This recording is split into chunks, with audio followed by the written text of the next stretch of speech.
Hey, what's going on, everybody? Welcome to episode 39 of the Cutoffs and Coffee podcast. If you watch it on YouTube, you can already see there's something different about this podcast. I'm not in my cutoff, nor do I have a cup of coffee, or is my co-host James here. So on this episode, I'm going to take you through my most recent webinar I did for T3 Performance called Save Your Sleep. This episode of the podcast is brought to you by Blue Winks blue light blocking glasses. The people at Blue Winks are a fan of the show and friends of the show. And because of that, they're going to give you 10% off at checkout anything that you order from bluewinks.com. Just put coffee, again, put the word coffee in at checkout for 10% off. Again, if you like what we're doing here at Cutoffs and Coffee, please like, subscribe, and share. But without further ado, episode 39 with me, CT, and the Save Your Sleep webinar. Again, but thanks to everyone for coming out tonight. I always say this, but there's a lot of things you could be doing on your Thursday at 7 p.m., but we appreciate you coming out, spending your time with us, and trying to learn a thing or two. This is our, maybe fourth or fifth educational piece that we put together on different topics, everything from nutrition to speed work to sleep, like what we're talking about tonight. So it's been awesome. I am a real big fan of the educational piece. I think I said this last time too, but our staff, in my opinion, is unbelievably knowledgeable. And for them to share that information as much as we can with as many people as we can, I think goes a long, long way. So speaking of, I'm excited tonight for two reasons. One, I need this information. You know, we've talked about this before. I don't sleep the best. And any information I can have to help that. I understand that it's like anything else. It's going to take a little bit of work to do or to get down. But I'm sure I'm like a lot of other people where, you're not exactly sure where to start. So I think tonight his information should help us get over that bridge and kind of get to falling asleep and staying asleep a little bit better. Second reason, I'm excited to have CT on tonight. So, CT's been with the company for a long time, maybe a handful of years.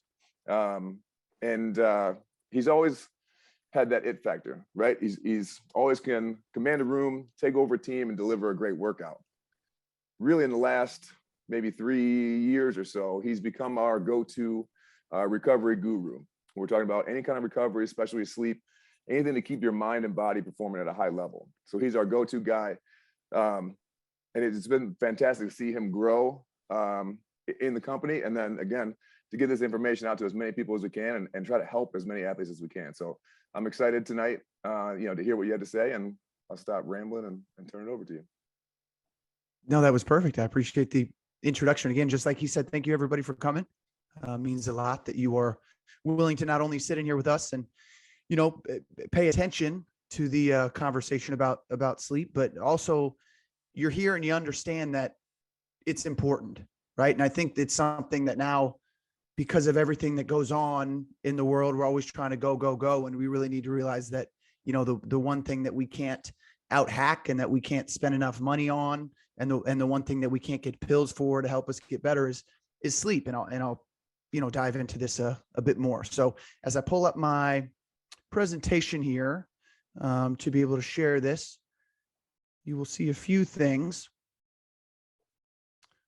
One, obviously the title here, we're calling Save Your Sleep, right? And something where I feel like, again, a lot of people are struggling with it. And I have some statistics about that to be able to dive into. And so hopefully by the end of the conversation here, by the end of the presentation, you have some ideas, you have some things that you can take with you to help yourself sleep better tonight. Knight is who you're seeing there, knocked out on our couch.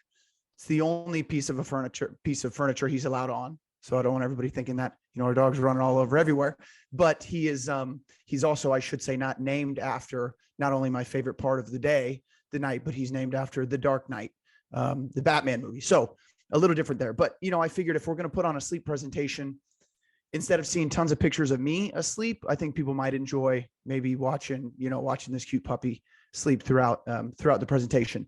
Also, you are probably thinking, CT, you're not a doctor.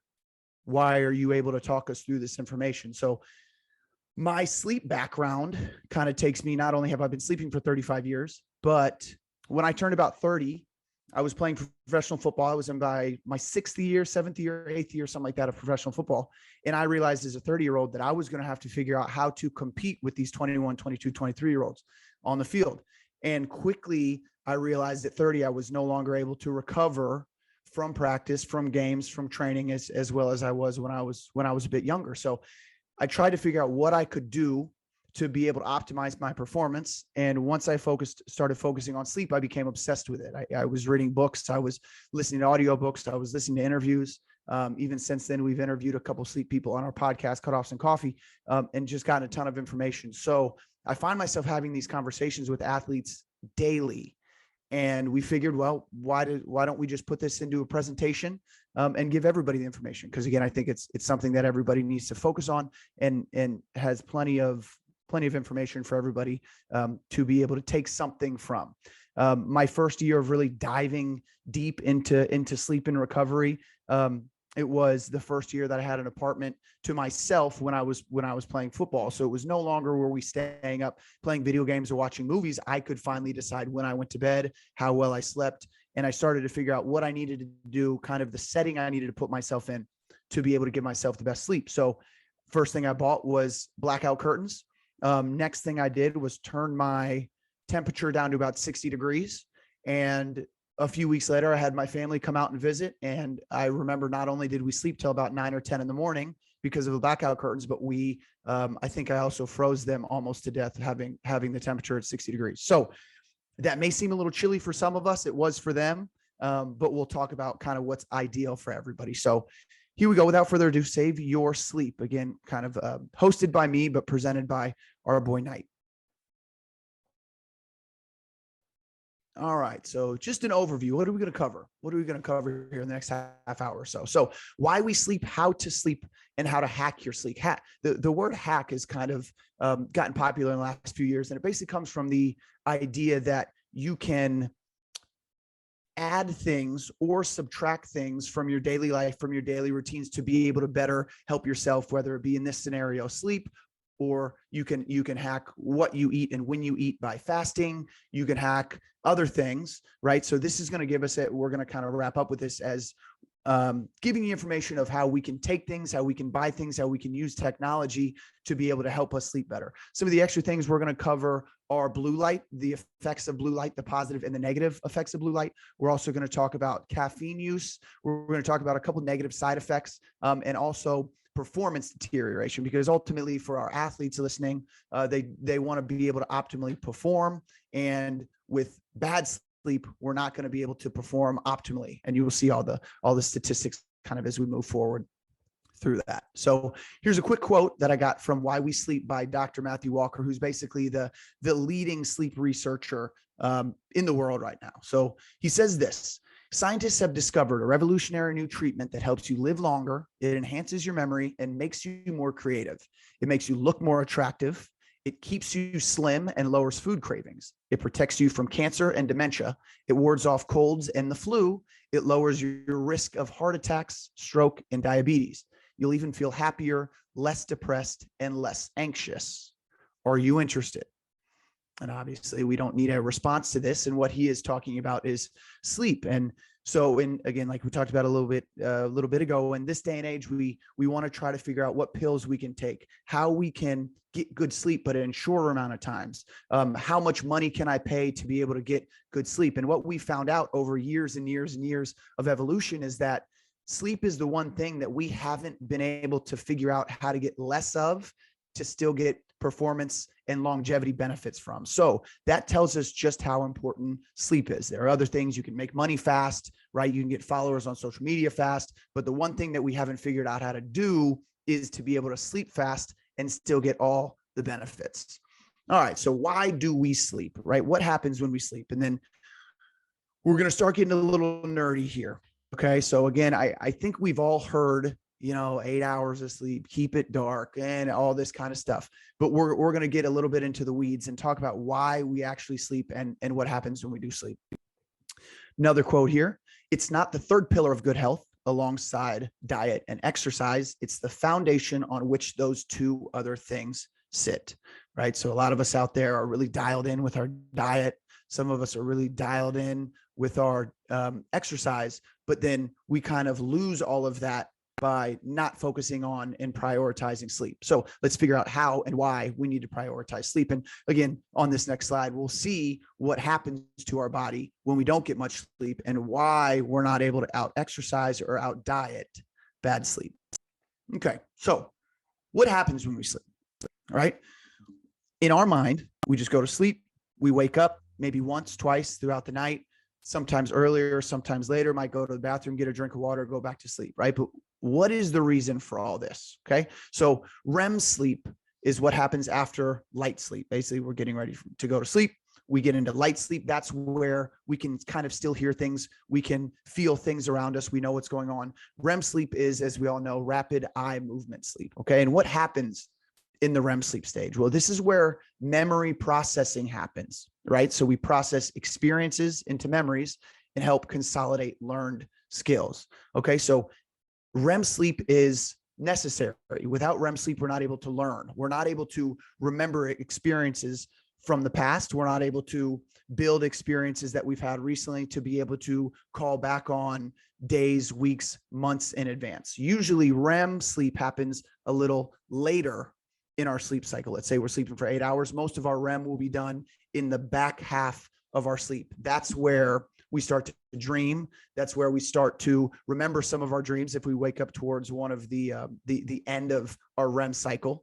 And our REM cycle is actually happens in 90-minute periods, right? Which is super interesting because after every 90-minute period, we actually wake up for a short amount of time. And if you're wearing some type of tracking device, if you figured out, if you're in a sleep study or somebody's doing, if you're in a lab getting studied, they will see that you can wake up without really recognizing what's happening and go right back to sleep without knowing it, right? We don't know that's happening unless we have a wearable or unless we're plugged into things. But we are waking up a couple times throughout the night. So disturbances aren't bad. If we wake up 3, 4, 5 times, that's okay. That means we've gotten 3, 4, 5, 90-minute cycles of REM sleep. Okay. And all that's good. But we don't want to wake up enough to where we remember it, where we get up, where we go on the phone, where we go to the bathroom again. We'll dive into that a little bit later. Not exactly going to the bathroom, but what happens in REM sleep. Okay. Hormone production. All right. A lot of this happens during shortwave sleep. So earlier in the, let's say, first half of our sleep, we're getting into that deep shortwave sleep. What's also really interesting about REM and shortwave sleep, it's the only time throughout the day and in our sleep cycles where our body paralyzes itself. And scientists think it's so we don't act out our dreams, which is very interesting, right? And a lot of my dreams, I'm sprinting, I'm trying to run away from something and I can't seem to run very fast, right? If I was not limp, if I could move my limbs, I would be punching things, I would hit the wall, I would kick people. Our body does that naturally because it doesn't want us to act out our sleep, out our dreams. So that's a really interesting thing that happens in REM and shortwave sleep. That also tells you how important it is that the brain's working and trying to process all these memories and working through these different stages, and our brain is making sure our body does not act it out. Okay, so HGH, human growth hormone, it's also known as our youth hormone. This is what's produced during shortwave sleep. Okay. And this facilitates repair and growth. So for our exercisers, for our good dieters, right? If we have good exercise routines, we know we need to recover. That's super important. Foam rolling is going to help a little bit. Trigger pointing is going to help a little bit. Massage might help a little bit, but really where all of the repair and growth is done is in this shortwave sleep. Okay. Back to the diet point, ghrelin, our hunger hormone, and leptin, our satiation hormone, are controlled. Now, we can kind of manipulate these hormones through fasting, which would be a completely different webinar, which we may do eventually. But basically what happens is ghrelin spikes in our body. The hormone ghrelin spikes 3 times during the day: breakfast, lunch, and dinner. And that just happens, again, through evolution, because we've always eaten around breakfast around the same time, lunch around the same time, and dinner around the same time. So our hunger hormone spikes, we eat food, we get satiated, leptin then spikes. Okay. If we're not sleeping well, or if we're not on a good sleep schedule, what happens is these two things fight for dominance, basically, right? And a lot of us, we've been on, let's say, I'm thinking, bachelor parties, or we've been on trips where we haven't slept much, or you go to Vegas, you go somewhere out for the weekend, right? And you're not sleeping well, and you're not sleeping consistently, and you're waking up hungry. And you think, well, I usually don't eat breakfast until 8. I usually don't eat breakfast till 10 or noon or 1 or 2, whenever that is, whenever you're used to eating, but I'm super hungry when I wake up in the morning. Well, it's because ghrelin and leptin are fighting for your basically awareness. And they're telling you, hey, ghrelin is spiked because it's not under control, because it hasn't been able to fix itself throughout shortwave and REM sleep. Okay.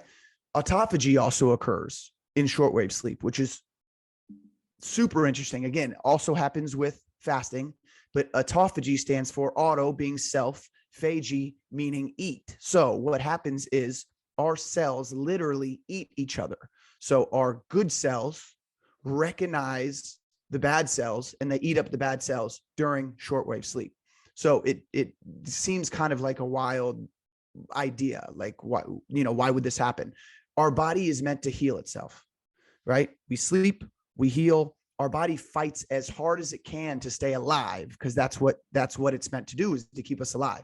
So autophagy happens consistently all the time throughout the day, most of the time when we're in a fasted state as opposed to when we're in a fed state, but also in longer duration, like times of sleep when we haven't eaten a while. Autophagy can then give energy to the good cells to be able to fix our bad cells. Again, that happens in shortwave sleep, and that also comes back to repair and growth. All right. Another quote that was super powerful that Dr. Matthew Walker wrote in his book was, when we don't get sufficient sleep, 70% of all the weight we lose, so he's talking about people who are on a diet, 70% of the weight we lose will come from lean body mass or muscle and not fat, which I thought is super interesting, right? So if we're dieting super strict, we're exercising super strict, but we're not sleeping super strict, then our body is going to be super stingy with the fat that it gives up. Because again, our body's trying to heal, our body's trying to survive. Our body can run off of fat for much longer than it can run off of protein and carbs, right? But our body, when is underslept, we feel a sense of need, right? That we need to try to fight to stay alive. So it's not going to burn the fat off first. It's going to be real stingy with the fat, and it's going to burn our lean muscle.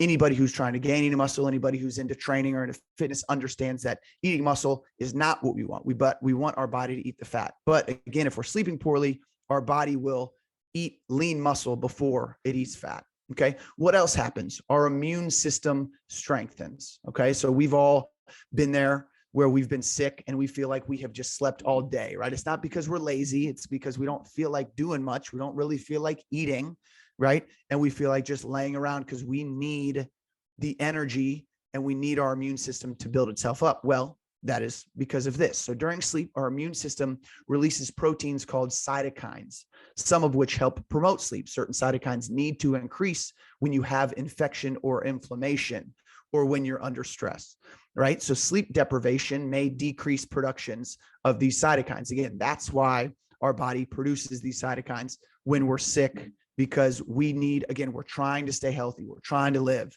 We're trying to be strong. We're trying to stay here on this earth as long as we can, right? So sleep deprivation will decrease that because it's worried about other things. We want it to focus on our immune system. We want it to focus on hormone production, and we want it to focus on being able to process the memories. Poor sleep takes all that off the table. All right. How to sleep, right? So now we know, okay, this is what happens when we sleep. I can't recognize any of this, right? I just lay down in this bed. I fall asleep. I wake up. I don't realize all that's happening, right? CT, tell me how I actually need to sleep. All right. So we'll go into some of the basics and we'll go past that. All right. So what are you missing? Okay. People who have trouble sleeping are more than likely suffering from a lack of focus on one or more of these items here. Okay. And I've listed pretty much the 6 most important things that I think help benefit sleep. And as we're looking at this, you're probably thinking, oh yeah, temperature's a thing, or breathing, maybe consistency is a thing that I need to focus on. Okay. So let's take a little deeper dive into that and see a couple more pictures tonight here. Okay. How to sleep, right? Consistency is number one. That's what all the professionals are going to tell you. We want to establish consistent bed and wake times. And this is hard for me to even say. 7 days a week, right? To line up our circadian rhythm. We cannot make up for sleep on the weekends because we get a short amount of sleep during the week. And that's a very easy thing that some of us try to get away with. But in the long terms, as far as longevity goes, we've seen studies that show that we've got to be consistent for the best longevity benefits.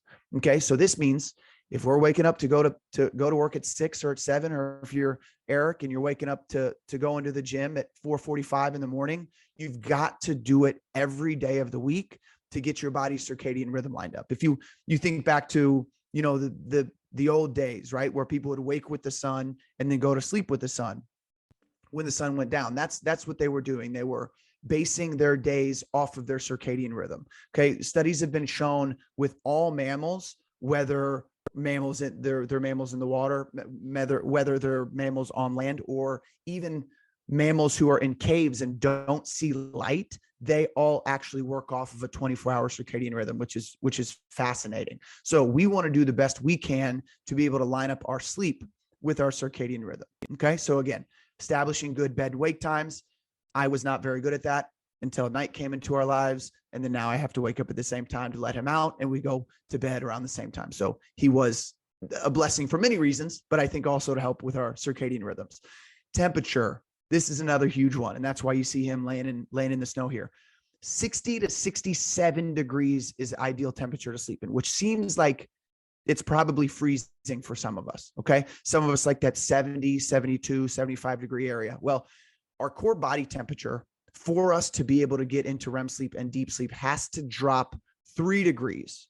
And that's just in order to fall asleep, to be able to start the sleep wave process. Okay. So if you're at 70 right now and you're comfortable, try to drop that thermostat down to 67, 66, 65, right? Like I mentioned, I used to have it at 60, and it was almost impossible to get out of bed, but getting into bed, you can really layer yourself and stack the sheets on, and you will be much more comfortable sleeping in the cold than you will sleeping in the warm weather. A lot of us have probably been on camping trips where you feel comfortable and it's cold, and you fall asleep in your tent, you're all wrapped up, and the fire's just outside the tent. And then as soon as the sun comes out, it lights your tent up and it's 100 degrees and you wake up sweating and you feel horrible, right? That's what is happening to us on a smaller level every single day if we're sleeping above that 67, 68 degree temperature. So again, try to drop the temperature down a little bit when you're getting ready to go to sleep. We also have some awesome hacks for this as we move forward. Okay. Light, super important. Okay. Bedroom must be dark, right? And it goes back to the story I was talking about with the blackout curtains. Was the first thing that I bought to help myself improve sleep, right? Bedroom's got to be dark. We don't want any light on devices. We don't want any light coming through the windows.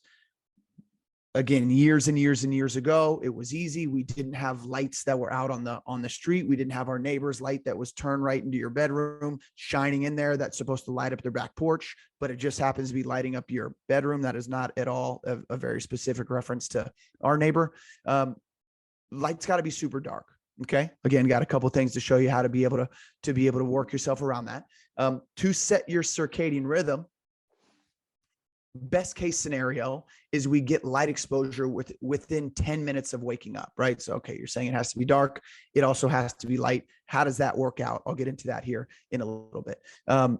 Dimming and changing your lights at night is also a great option. So what you can do, again, we'll talk about some hacks and some light bulbs and some things you can get, but let's say you have all your LED lights on. As soon as the sun goes down, you cut off the overhead light, and maybe you light your room with, a string of Christmas lights. Maybe you light your room with what we've got back here, a salt lamp. Maybe you light your room with candles, which is really the best case scenario, because you want to go back to hunter gatherers. That's the way we got light at night, was by lighting fire. So you want to make sure it's dark at night to be able to sleep, and then light during the day. You'll even hear some people will bring on trips with them tape to cover up, any clocks that might be in there, any digital clocks that might be in their hotel rooms, or even the lights on TVs, to be able to cover that up. There was a fascinating study done where they had people sleep, again, sleep study.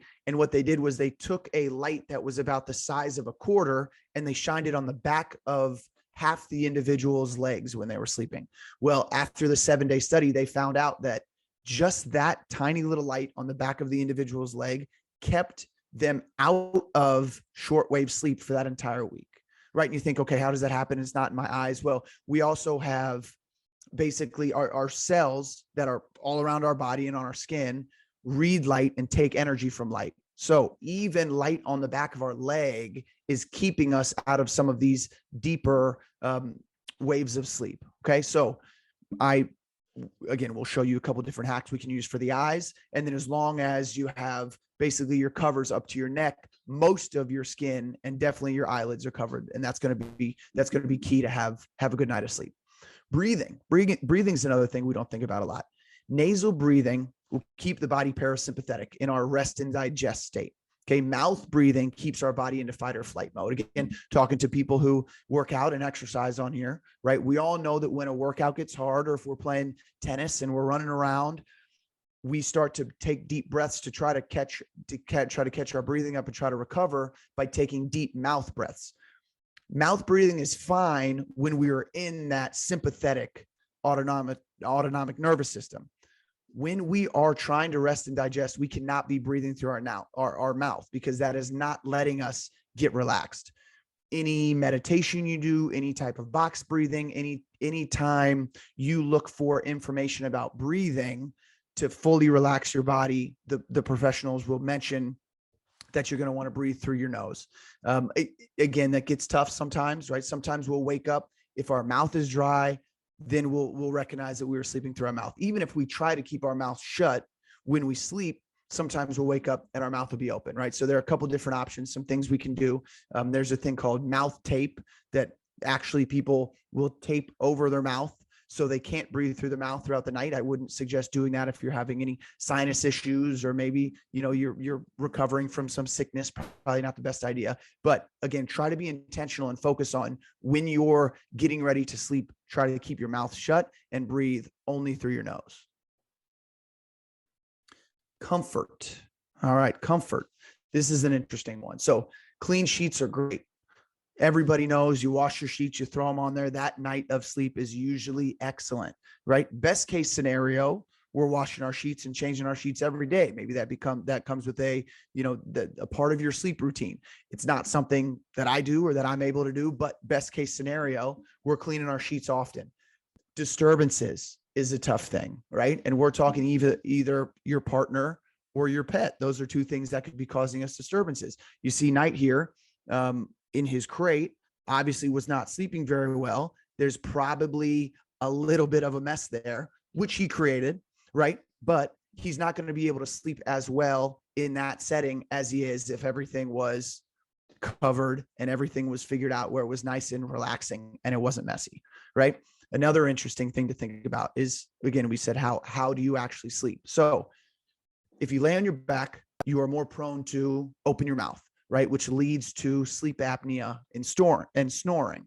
Okay. Flip over on your stomach. Laying on your stomach will shorten your breaths. So you're breathing faster. Therefore, your heart rate is elevated when you sleep. We like our heart rate to drop down into the low 40s, high 30s, mid 40s when we're sleeping. We are never going to be able to do that if we're sleeping on our stomach and having these short panty breaths, especially through our mouth. So what they say is best case scenario, we're sleeping on our side with our dominant arm on top. Again, we kind of go back to hunter-gatherer, right? You feel more protected keeping your dominant arm on top instead of tucking it up underneath you or having it behind you or having it behind somebody's head, right? So all the studies that they've shown on sleep positions, they say the best way to sleep is on your side with the dominant arm on top. Okay. Also, another thing that I don't think gets thought about is the relationship that we have with sleep, or the relationship that we have with our bedroom. So do you watch TV in bed? If you do, It's probably the most comfortable place to watch TV. But when we go in and get ready for bed, our body thinks, if we spend a lot of time watching TV in bed, our body thinks, oh, it's time to watch television. I'm so used to doing it that it won't let our body relax enough to get sleep. So to the next point, are you often awake in bed? Right? Do you read for long durations in bed? Or do you text? Are you on social media for tons of time while you're in bed? If you are setting a bad precedent for your body, because your body thinks, oh, I'm in bed, it's time to do this, as opposed to it's time to sleep, right? So it's super important that you use that bedroom just for sleep. All right. Don't watch TV in there. Try not to play games in there, all that other stuff, right? You want to use your bedroom for sleep because you want your brain to think when you go into that bedroom, all right, now it's time to sleep. Okay. What is your relationship with sleep? Okay. I realized after about obsessing over sleep for, 4 to 5 years now, that at one point I had a poor relationship with sleep because I was trying to force sleep so much, which was kicking me out of the ability to actually get some sleep, right? Which is a wild thought, but I developed a better relationship with sleep. Again, I spent time no longer watching TV or being on my phone when I was in the bedroom. And so now I've taught myself, okay, when I'm in here, I'm sleeping. I'm not taking naps in here. I'm just coming in here and I'm sleeping. Also, the relationship with, again, we talked about the pet or your partner, right? I think the statement, and I was talking with one of our coaches at the facility the other day, the statement, never go to bed mad. I think that comes from this idea, right? When you're upset and there's some tension between you and your partner, you are not able to relax. So you're not able to drop your heart rate, right? Blood pressure is elevated, cortisol is elevated, hormones are elevated, adrenaline's elevated, right? That's not going to give yourself a good opportunity to get good, restful sleep. So what is your relationship with your bed? What is your relationship with the people who are in that same room sleeping with you, right? Again, just things to think about. If we're having trouble sleeping, oh, maybe it's this, it could be this, right? A couple other things. And we do know, right, a pet is going to get up and move around a little more than another human will. So it's going to be really tough to get a good night's sleep with a pet in your room, even if they're as cute as the pet that we're showing pictures of on here. All right. Next quote. Practice does not make perfect. Practice with a night of sleep is what makes perfect. When you come back the next day, you are 20 to 30% better in terms of your skilled performance from where you were at the end of the practice session the day before. And he's talking about with a good full night of sleep. Sleep is the greatest legal performance enhancing drug, and people are neglecting it in sports. Again, Dr. Matthew Walker here on why we sleep. So it goes back to REM sleep, right? We're able to process information. We're able to process memories and process skills. That's what he's talking about there. 20 to 30% better, which is insane, right? I've been trying to learn how to play guitar for over 10 years now.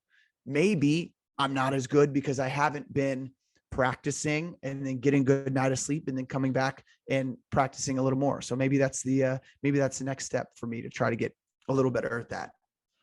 All right, let's talk about performance deterioration, right? For athletes, for people who perform, you can even look at performance as, what you need to do on a daily basis in your work day, right? This is what happens to our performance physically, right? When we have bad sleep. So there are over 750 studies done investigating the link between sleep and performance, right? Many have been studied on professional and elite athletes, right? When performance is the only thing that matters, right? So they're trying to do the best they can to perform.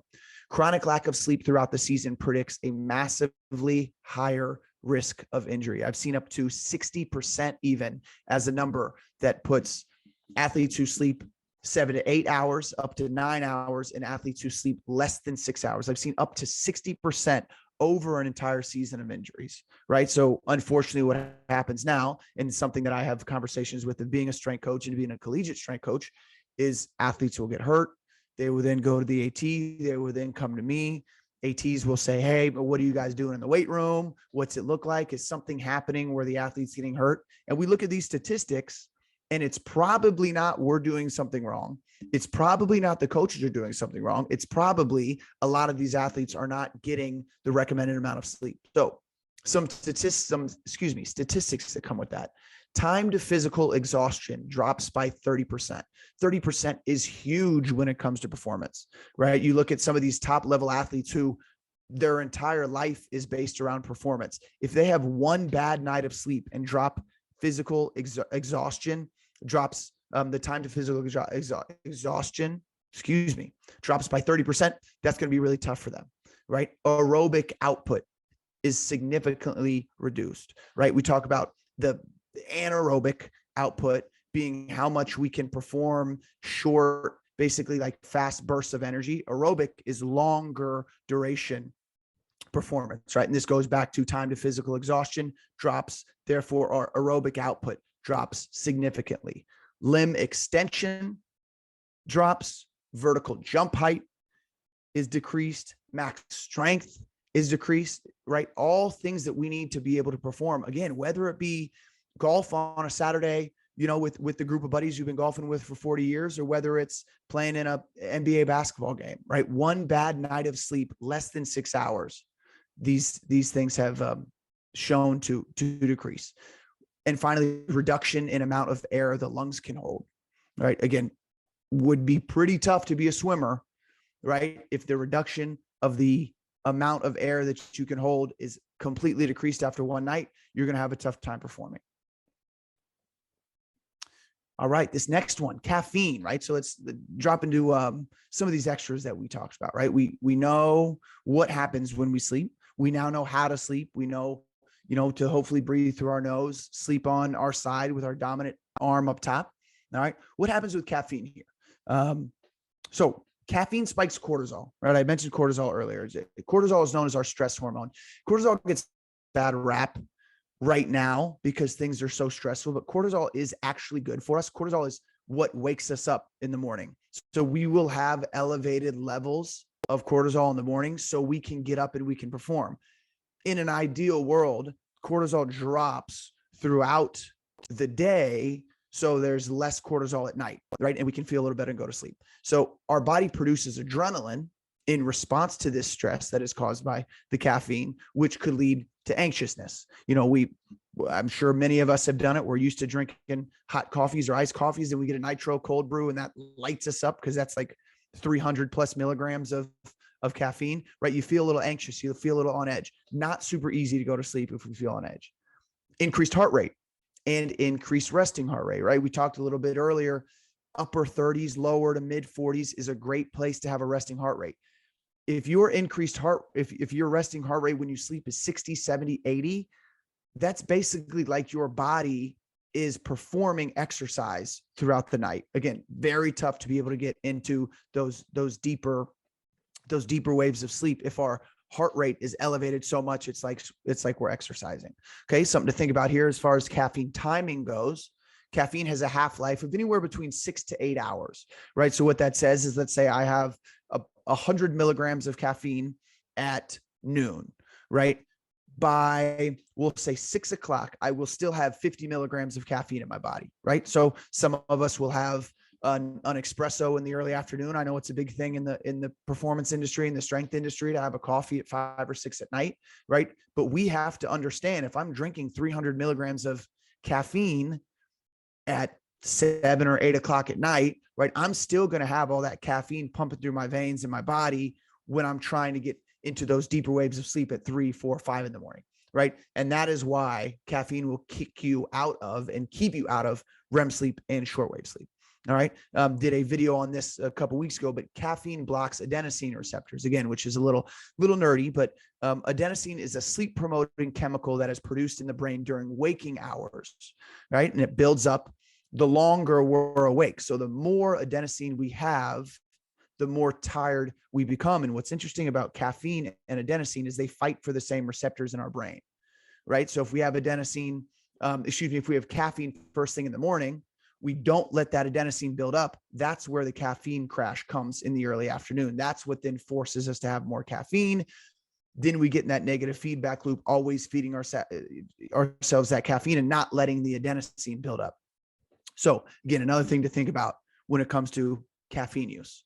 All right. How about blue light, right? Blue light is something we hear about all the time. People are talking about blue light all the time. So a quote from Joe Petrola, who's the CEO of Blue Winks. We had him on Cutoffs and Coffee episode 21, which was a great podcast, great episode. If you haven't heard it, he says this: the blue light from a screen 2 hours before bed can delay the production of melatonin, which we all know is our sleep hormone, by 3 hours and 50%.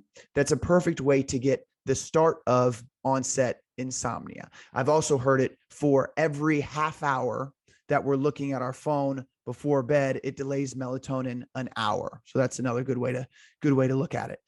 Maybe good is the improper word to use, but that's the way that we're gonna look at it. Okay, so what happens when you're like night and you're up here in the evening and watching a dog show, right? So blue light has a shorter wavelength and produces higher energy than any other color on the visible light spectrum, right? Red, orange, yellow, green, blue, indigo, violet. Blue light signals your brain to wake up. So that's why we say no devices 3 hours before bed, just like we talked about with the melatonin production.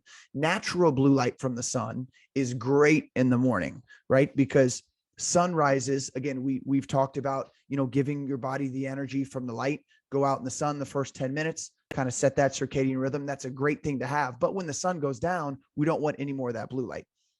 Blue light from a screen is going to keep us awake, and it's going to tell our brain, hey, we need to be able to be awake. We need to be able to perform something that obviously we're not trying to do when we're trying to get some sleep.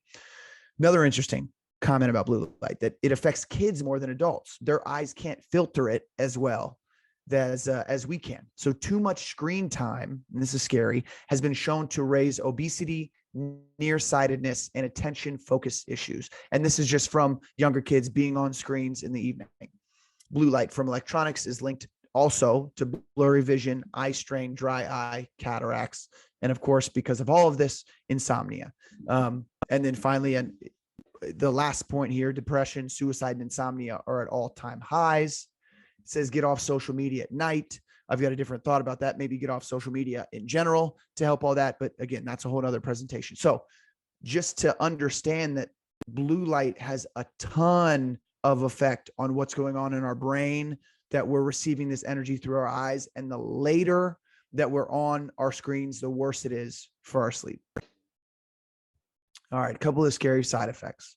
All right, as we kind of get to wrap up here and tell you how we can hack our sleep environment to be able to help us get some better sleep. So 60% of Americans report sleep difficulties. So that's a good, more than half of the people on our call right now, on our webinar right now, could be part of that 60% who report sleep difficulties. 95 million people worldwide suffer from insomnia. That's just some form of either not being able to fall asleep or falling asleep and not being able to stay asleep.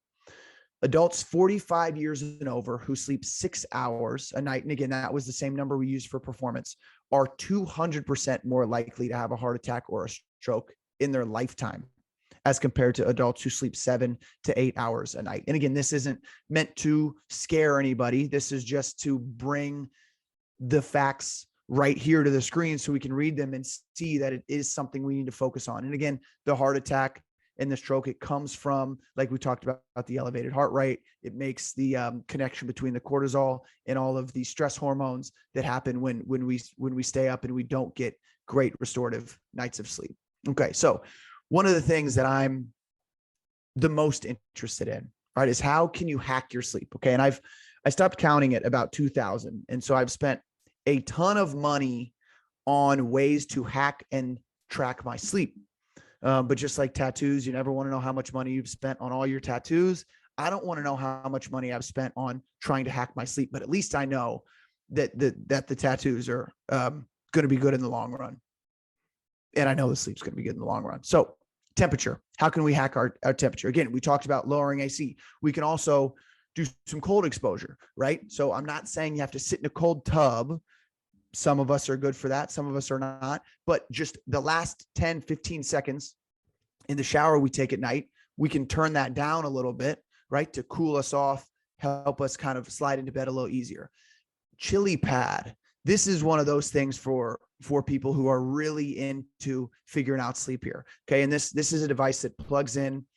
It plugs in under your bed. You put basically like a sheet, right, just underneath your top sheet. And what it does is you press the button and it filters either cold or hot water right underneath your top sheet. So this has been my favorite purchase and the best purchase that's helped me with sleep in the last 4 or 5 years. And what this does is keeps me cool throughout the night. I had a lot of issues where I was waking up and I was hot because we had a very nice warm blanket that we sleep under, but it kept waking me up because I was waking up sweaty. I finally one morning I woke up and it was 2 or 3 in the morning and I went to my phone and I hit buy because I had already had it saved. I thought, oh, do I want to spend that amount of money?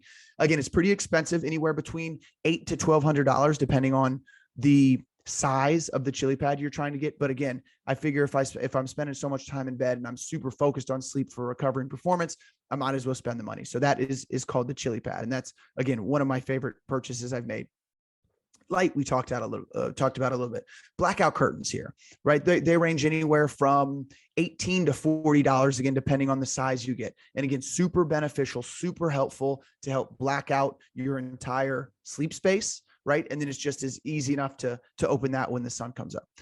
Eye mask. Eye mask is another thing that I think everybody should have. This is great for travel. This is great for airplanes. This is great for, again, in our very specific situation, when there's a light out in the window coming from your neighbor's next door deck, right? I put this bad boy on my face and I can't see any of it. It's also not uncomfortable. I think it might kind of weird people out.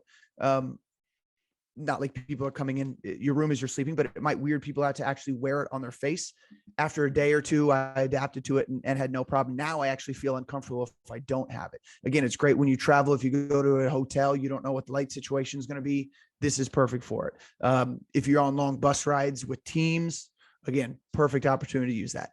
Smart lights is another thing. And you'll see in the back here of the room, I've got 2 lights that we use again for the podcast. But what you can do is you get lights that you can control the color that you're putting out. So we'll have, the white light, the regular white light during the day. And then at night, if I'm doing any work in here, we'll have the lights down. We'll put it on a little dimmer color, right? And you'll be able to control that. And so I'm not getting as much blue light from these lights as I would from the white lights that we have. And it kind of sets a cool mood.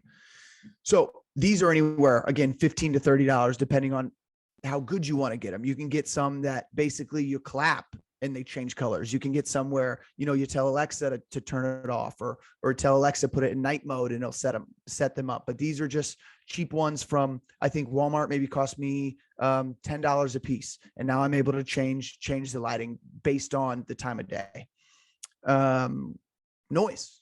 Okay. Some people need a little bit of ambient noise. I know I'm a big ambient noise guy, so I need a fan, right? Or I use a white noise app, which is free when I'm, again, traveling, or if I'm staying at home. Back in Indianapolis, I can put this white noise app on and it'll play the sound of an airplane, or it'll play the sound of rain, right? It's similar to the meditation apps. Again, plenty of really good free apps that will help you have ambient noise. I used meditation app for 2 years that I would fall asleep to, basically guided sleep meditations. Again, great. I would put the 15-minute meditation on. I rarely made it past the first 2 minutes. And again, it was just something to kind of get my mind off of the task at hand. I would focus on what the meditation teacher was talking about. It would knock me right out. All right. And blue light, again, another thing that we definitely want to take care of. The glasses here. Okay. So I've got a couple different types of glasses. Usually you kind of get what you spend on those. So you have some cheaper ones on Amazon that I've had when I kind of first started trying to hack my sleep a little bit, $10, $15, $30. But these are really good glasses from Blue Winks that we actually were nice enough to get a discount code on, which I'll share at the end of this. And these have been super beneficial. They're heavier, and you can tell there's actually a different color of when you look at lights through these. Some of the other ones you won't see a a color difference, but these you can really tell that it's blocking out some of that blue light. Everybody knows about night mode on the iPhone. I believe the Android has one too. Again, it kind of lowers that level of blue light. You can set it to where when the sun goes down, night mode turns on. Some people keep it on all day. I keep it on most of the day unless I need to see something pretty specifically. But outside of that, I've pretty much got night mode on most of the time here on my phone. And then again, smart lights, like we talked about, is great for the blue light as well. Not only good for the light exposure, but if we want to change the color and we want it to look a little different. Right. So what are some of the resources? Why We Sleep by Dr. Matthew Walker was probably the most influential book on sleep that I read. He just does a really good job. We use some of his quotes. He does a really good job of talking about the reasons why we sleep, gives a ton of good statistics for it. Sleep Smarter by Sean Stevenson, another really good book. Sleep by Nick Littlehales. Nick has a little different approach to sleep. He actually talks about wanting to get 35 to 38 90-minute REM cycles throughout the week, right? So that's another different approach that some people have been successful with using. And then he talks that as opposed to the 8 to 9 hours a night, but that's another really interesting one. And then, like I mentioned before, Joe Patrol, the CEO of Blue Wings, the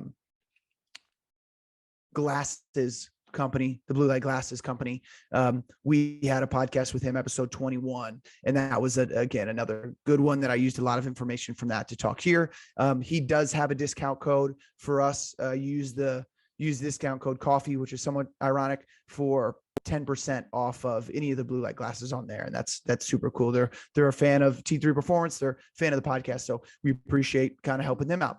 Tracking devices I've used in the past. I started with auto sleep on the iPhone, and that pairs up very easily with a smart watch. And that was, I think, $2. And then you have it for as long as you want to use it. And then I've more recently switched to a Whoop band that gives you a little bit more info.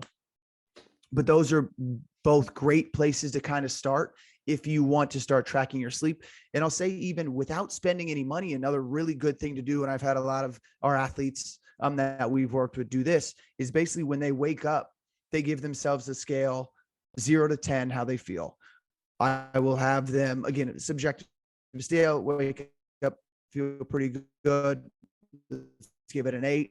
If you wake up and you feel crummy, give it 2, 3, 4, kind of, and then put down the time you fell asleep or the time you went to bed and then the time you woke up. And then sometimes, sorry, it's saying the internet is unstable. Hope it's okay.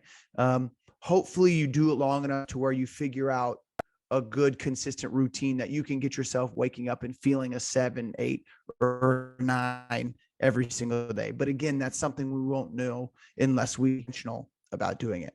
So thank you. Sleep well. And now we will answer, Eric, any questions that we may have. And again, I hope my internet is stable enough to be able to be pulled up. I actually had a nice little picture there that I can't unfortunately see on my end. So I can give this back to you. Sure. No, actually, you broke up just for like a half a second. So we got all the information and saw all the information too. But great.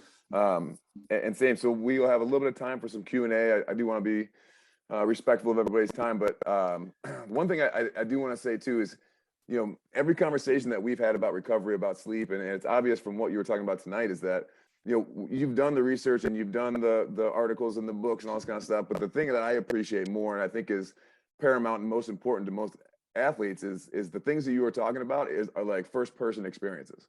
These are things that you've learned about, you've researched, you've tried, and now we can see what really works and what doesn't work. What you really recommend. So that, to me, instead of just going through all this trial and error myself and having a hard time, I love that you can kind of boil that down.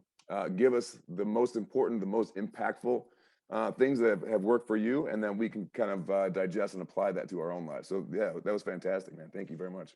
Yeah, and I appreciate you saying that. And I would feel bad sharing information that I never tried out myself. And so I feel like I'm able to get kind of the best stuff. And there's so much information out there that I'm hoping I could pack it into an hour.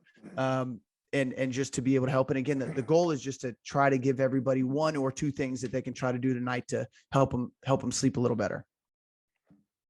And so speaking of that too, I want to kind of open it up for some Q&A. If anyone has any questions, feel free to reach out. You can type them in the chat bar if you'd like. But whatever you have, that's what we're here for. Yeah, and I can touch Eric. I know we've talked about it a little bit. Naps are another thing that I didn't touch on, but I figured it was something that people were interested in. So we'll say just a little bit of something about that, and again, just a lot of great information out there. So NASA did a study on their pilots. I think I have some questions about NASA, but they did a study on their pilots.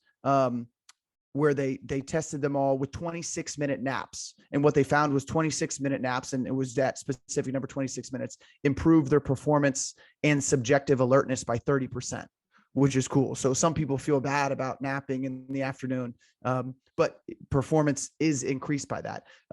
We talked about Nick Littlehale's book. He has mentioned, he calls naps CRPs, which stand for controlled recovery periods. So instead of thinking that we're doing a bad thing by laying down, we're actually thinking, okay, we're going to use this to be able to help recovery, and has had a lot of success with that. Andrew Huberman is another scientist out of Stanford. He suggests NSDR, which stands for non-sleep deep rest. Again, all this stuff is super nerdy, but I'm trying to filter through it so everybody gets good information from there. So non-sleep deep rest is basically a 30-minute meditation session where you get your body similar benefits that you would get from REM without actually falling asleep. Couple notes: it can't actually be in your bed like we talked about, because then you're setting kind of a bad precedent with your body. If you get into bed to try to take a nap, it's going to be way longer than 30 minutes. I know I've done that before. And they say, that 26 to 30 minute is perfect. And another thing I thought was super interesting, that there is an effect called sleep inertia when we take naps. And that we've all felt that. It's like you wake up and you don't know where you're at. You're kind of rubbing your eyes. And so they say a way of decreasing sleep inertia is drinking some caffeine, or drinking some, in this study, they used espresso. And basically that takes 20 minutes to cycle through your body to be able to feel the benefits of the espresso. And they said that they had a ton of, again, this is according to the study, a ton of benefit being able to shake some of that sleep inertia off by drinking caffeine, then falling asleep, and then letting it wake you back up. So I thought that was a pretty cool test to be able to do. CT, I did have one question. Let's say hypothetically you're a performance coach at a local gym. Sure. And you enjoy falling asleep with the TV on. Seinfeld's a big one. It's mindless. This trainer can wind down and relax. Would it be, so obviously we're talking about dark room and lights and things like that. A good first step, would it be just like setting that sleep timer for a little bit shorter time? Or, is there a way to kind of take these ease into it steps, or is it just kind of going dark and go? Yeah, I think anything that's a part of your routine, or a part of this individual's routine, that has helped them fall asleep in the past, I think it's okay. We don't want to make big changes, right? Again, I used to stress out so much about sleeping that I wasn't ever able to get to sleep. And that became a big issue. So I don't want people doing things that are completely changing their life around it, hopefully little things here and there. So I would suggest, yes, the sleep timer is huge, right? And maybe even if it's the noise that helps this individual, a sleep mask, right, could be super beneficial, because then you no longer are receiving the energy from the light, right? And especially through your eyes. So that would be a good start. Set that sleep timer on the phone for a little shorter, and then also see if maybe it's something where you just need noise, right? And if it's really the noise that you like, I would try to turn the TV off and then have a fan kind of turned up. I know AC units are pretty loud, something like that, and you'll get kind of the same white noise benefit doing that as well. I do think it's the noise, just something in the background that kind of occupy your mind, or this person's mind. We did have a question too coming in about melatonin. Like, how do you feel about some sleep supplements, melatonin specifically? And then is that more helpful, or is it more of like a placebo kind of effect? Yeah, that's a great question. So melatonin is the thing that's pretty much pushed the most as far as sleep supplements. I did a video on it a couple of weeks ago, but the wild thing about melatonin is it's not regulated by the government. So they can say there's 5 milligrams, there's 10 milligrams, there's 100 milligrams, but it's anywhere between 80% more and 400% less was the statistic that I read on the amount of melatonin you're getting. To benefit sleep, we need 3 to 5 milligrams of melatonin. We could be getting hundreds and hundreds. We don't know that, right? It's not the worst thing. We just don't want to make it a habit. It's great to use, kind of start that process a little earlier. People who travel a lot can get away with using your best to get more consistent with your sleep and wake times to be able to help that. Again, sorry, I saw that unstable come up, to be able to help that process a little more. Again, it's not horrible, it's not the worst thing, but we just don't know how much we're getting, which is the unfortunate part about it. And again, I saw a point that it said, or is it placebo? And it definitely could be that too, right? Magnesium. Yep, magnesium is a good one. Magnesium, and again, I would have to, there's one version of magnesium that is specific for sleep, which again, I would have to look at my notes and try to find that magnesium glycate, maybe titrate, something like magnesium is pretty good. But again, best case scenario, we're not dosing ourselves with things. We're being able to do it naturally, and then just kind of sprinkling in these supplements as we need them. I would also be interested in the sugar in the gummy magnesium too. That's another thing that kind of makes me worried about those supplements, because sugar before bed wouldn't be great. That'll wake us right up. And same, if anybody else has any questions, feel free to type them in or yell them out. Again, we will be sending this this recording out, this information out. Hopefully we can include CT slides in there too. So, I do this all the time. I always think of questions I should have asked and things that pop in your head later on as you're, I'm sure, replaying this in your head all night just to kind of learn and digest this information. So as you're going through it, if you think of things that, man, I should have said this, should have brought it up, feel free to reach out to myself or especially to CT, and he can answer those questions for you later on down the line. Yeah, and thanks, Eric. I just typed it into the chat. It's magnesium glycinate is the good magnesium for sleep support. But again, I'm not a doctor. I just like sleep. Just play one on Zoom. Right. Good. No, again, man, thanks a lot. Again, a ton of information. And I'm going to relay that message about the sleeping with the TV off. Yeah. To the local trainer and make sure he tries that tonight. Maybe. Yeah. Hopefully that helps out. Another one, water. Don't want to drink a ton of water before bed. I know you'll kind of recognize you're popping up and going to the bathroom. Yeah, Rafi, I see you shaking your head. Yeah, that's a bad one. I know we'll take our supplements and drink them, and sometimes I think, oh shoot, I drank too much water with it. Food timing is tough too, because again, we get energy from the food. So if we eat too late, we'll get that energy spike around midnight, 1 o'clock, 2 a.m. Then we won't be able to fall asleep. And then last thing, I guess, if you are waking up, you find yourself waking up and not being able to go back to sleep. If you spend 20 minutes, or so laying in bed without being able to go back to sleep, they say to get up and do some very low level movement, like go somewhere outside of out of your bedroom and read a book. Do something like that. Relax. Just try to change the setting you're in, and then go back to the bedroom. Because again, we don't want to be awake in our bed to tell us, hey, we need to be awake while we're in here. We want to make sure to set it up the proper way. So again, 20 minutes or so, you find yourself hanging out, stressing about something, go write it down, go read a little bit, and then pop it back into bed. And that should be helpful. Wine, fantastic. Little sugar spike from it, but no, but good. Again, we appreciate everyone coming out tonight. Again, hopefully this information benefits you. Again, if you have further questions or comments, please reach out to CT or to T3, and we'll help you out. Especially, you mentioned 60% of Americans have sleep difficulties. There's 330 million people in the United States and like 253 million adults. So that's a lot of people. If we can kind of bring that number down a little bit, that's the goal, is try to help as many people as we can. So But again, I appreciate everyone coming out tonight, and hope you get a good night's sleep tonight. Thank you. See you guys later. Yep. Thanks again, CT.